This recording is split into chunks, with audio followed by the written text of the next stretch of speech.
we have different structures that we build or that we use in different feeding systems as well. Give them the right type of food. The right type of food is composting material. People that do not eat fresh material, they eat composting material. That's very, very important to remember. And then we did not sleep, we jumped on the opportunity. We started with the worm farming before we were trained, the way we're so interested in. So if somebody is asking you, things are like ABC, we do projects. We create projects to establish businesses. That is what is driving us.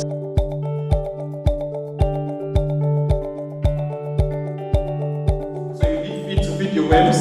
You need aeration. Aeration is basically oxygen. It's livestock, they are alive, so they need to breathe. So the structures, now that talks to how you build your structure, because now, unlike, it affects every livestock basically, they need oxygen to breathe. So with worms as well, you need to allow them to breathe. So don't be scared that they're going to run away or something like that. I know during the trainings we always say they pick their bags and go, because that's exactly what they do. But yeah, you need to allow them to breathe. And you need moisture, you need temperature regulation, and you need a structure that is well protected, because just like any other thing, just like you, we have threats to worms as well. So we have things that can eat your worms. In fact, I don't know, worms are very rich in protein. So a lot of creatures will go for a party where your worms are. So you want to make sure that they are protected. Yes, so on top of your feet, many people they ask, what can I give my worms to make them excited or anything? They are natural creatures.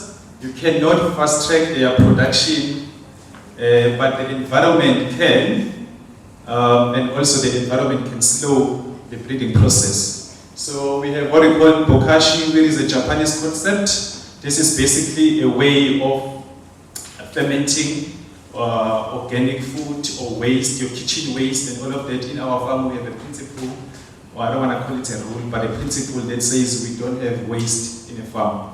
So if you have plastic, you recycle it. If you have steel, you recycle it. If you have organic waste or kitchen waste or farm waste, we bokashi it.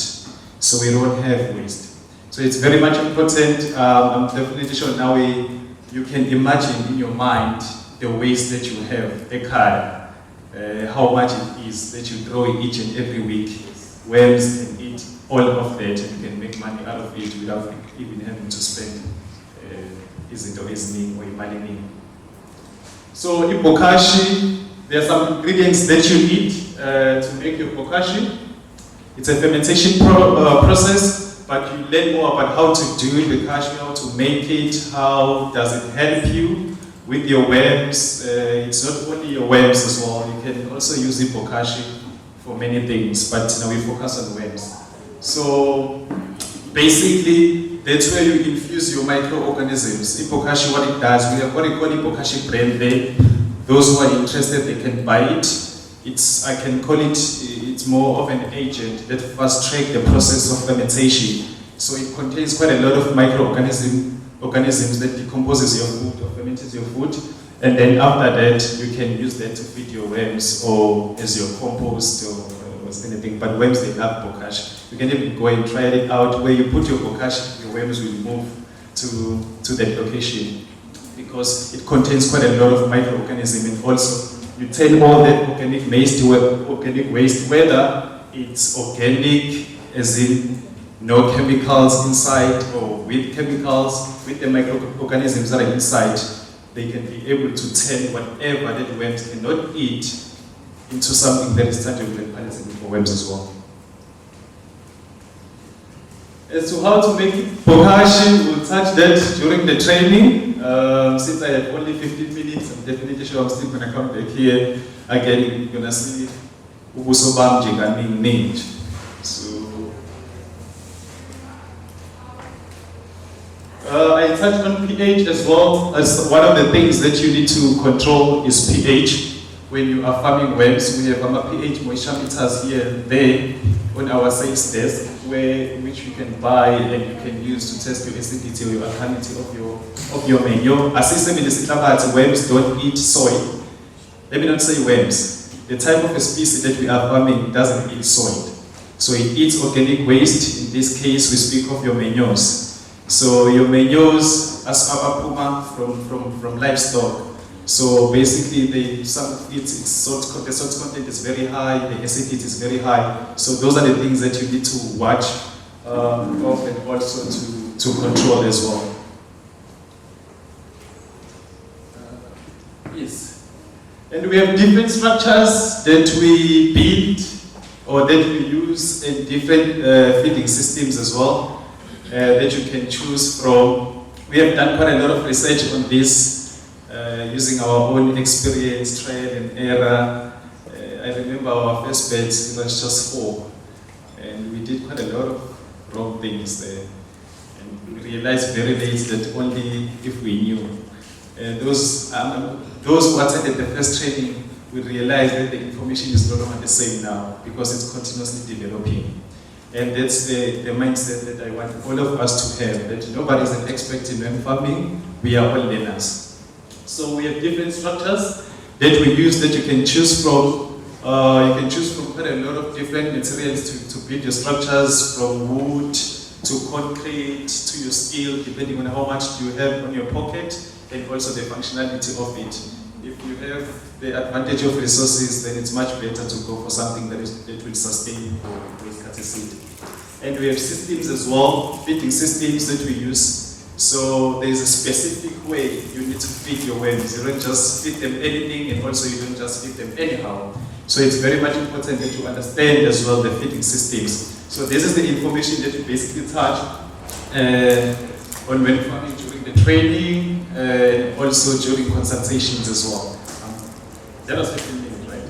Yes, it was. It's very challenging for me because I think I did about 48 slides there. So now I have it in my heart and also in my mind that after this slide, there is this slide.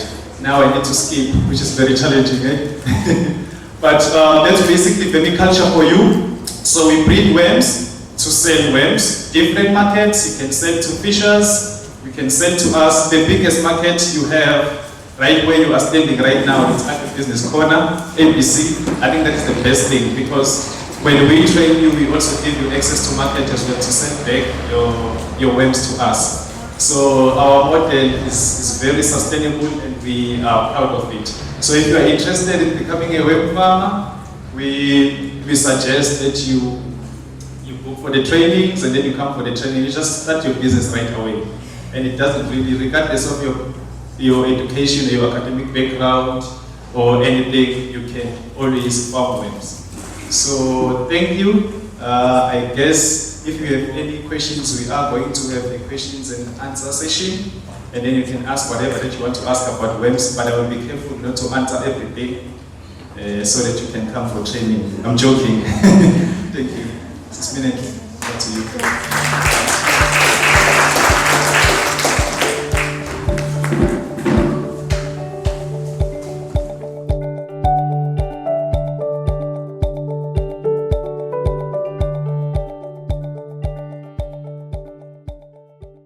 Ladies and gentlemen,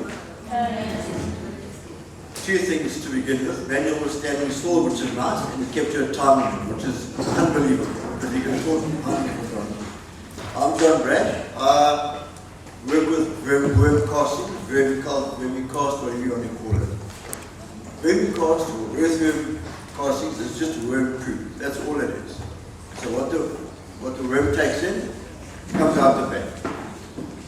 The reason for going for this type of product is very, very nutritious. It's got a high value of microbes or bugs which go to the soil.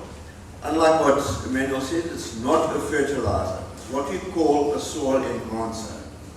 And by that I mean what it does, it adds a lot of bugs into the soil which improves the soil. Makes the soil healthier, makes the soil better. So your assimilation of nutrition is far better than just putting down a fertilizer. So people, please, Emmanuel's wrong, it's not a fertilizer. If you come to the training, I'll develop more on that. Firstly, the red regular that we use, it's a specific type of worm, and the reason is it's hardy and it breeds very, very quickly. It's an hermaphrodite, so it's got man and woman parts, but you need two worms to breed. And they breed at a rapid rate. They breed at between 60 and 99 times in 12 weeks. So you can imagine one worm can become 99 worms in 12 weeks. So one worm will become 100 worms in 12 weeks. That's how quickly it breeds. And that is one of the big advantages of doing this, of doing vermicasting. Just very briefly, the setup, depending on which way you're going, if you're going for breeding worms or you're going for the worm castings, the setups are different. I always say the simpler the better, the cheaper the better. You can just put it down in windrows and you just give them the right type of food. The right type of food is composted material. People that do not eat fresh material, they eat composted material, and that's very, very important to remember. So one of the first things you must do is make sure you have access to composted material. That is number one. Step number two, you've got to have a lot of water. They like to be very, very wet. And when I say very, very wet, I mean lots and lots of water. Then the worms just get on and do their own thing. You don't see them. They just breed away. They eat their own body weight every single day. So you can imagine I would have to eat 102 kgs every day. I wouldn't be 102 kgs weight that much every day. I'd be like this. But all the worm does is passes everything through the system and comes out the back. And that you sell as vermicast. Vermicast has, the scientists are still confused about what it does, how it works, but the fact is it works. And the reason I know is I've done trials with Sidara, and it's come out very, very positive in a lot of aspects. And my normal catchphrase is 20%. You should get 20% more production through using 20% vermicast in any situation that you have. That means bigger leaves, bigger fruits, bigger production. So vermicast is a very, very successful way to boost your production on any given farm. As I say, you can use it right across the board. It's non-toxic. You can put as much as you want down. You can put it down when you want to. You don't have to have a specific time. You can put it down during planting, land prep, top dress, afterwards, it doesn't matter. All you're doing is you're adding bugs into the soil. And that's really all I really want to say today. It's just to say to you people, look, it's a very, very good product to use, but there are technicalities, and should you come for the training, you'll learn how it's done, how it all fits together, and how the worms convert it into worm casting, and what comes out the back and the value of it. So it's really, I know Emmanuel took more than 15 minutes, I'm quite sure of that. So I'm going to be very brief, but if there are any further questions, I'm sitting right there. You can ask me anything. But we are giving training sessions as well, which is quite advisable to come. So enjoy the rest of your day, and I'm sure I'll hear from you. Thanks very much.